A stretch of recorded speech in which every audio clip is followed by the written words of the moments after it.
Biodiversity conservation is widely viewed as a scientific area of study that has arisen out of the need to protect the abundance and variety of species that exist today as a product of 3.5 million years of evolution, and is responsible for the maintenance of life as we know it. Faced with the ongoing processes of rapid species extinction as a result of habitat destruction and pollution from anthropogenic activities driven by the neoliberal development model, industrialization, extractive industries, and ultimately a society based on consumerism and capitalism that has removed itself from its relationship with nature, conservation organizations and governments have come together to preserve large tracts of the remaining pristine wilderness so it can be enjoyed by those rich enough to pay for it, and the so-called developed world can go on consuming in good conscience because they help save all the cute fuzzy animals.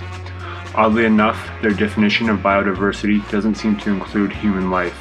As a result, about 1 million square kilometers have been expropriated in Africa for conservation, resulting in the displacement of thousands of local, rural, and indigenous peoples dependent on the land for their livelihoods and survival.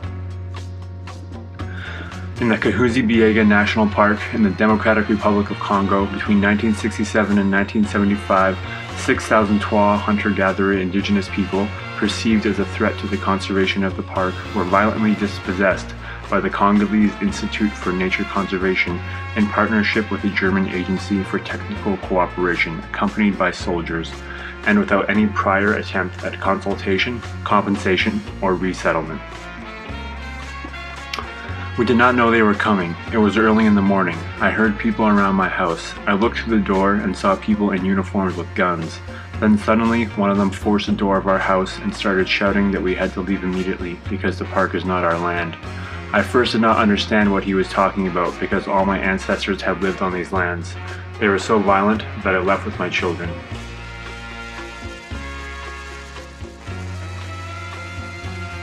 Still today, the Twa, denied their traditional lands, are forced to live in squatter camps around the park, suffering from extreme malnutrition, landlessness, demoralization, and despair.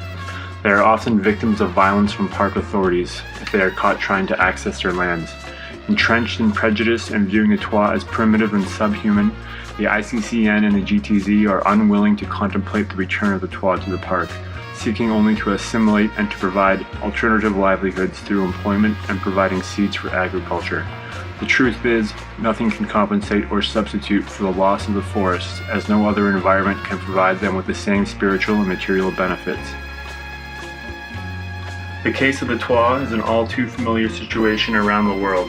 While recognition of these issues as contrary to human rights and the goals of conservation have been made on an international level, major policy reforms are needed to support more community-based participatory conservation projects that build upon existing local traditional knowledge and cultures, instead of providing insufficient alternatives to livelihoods.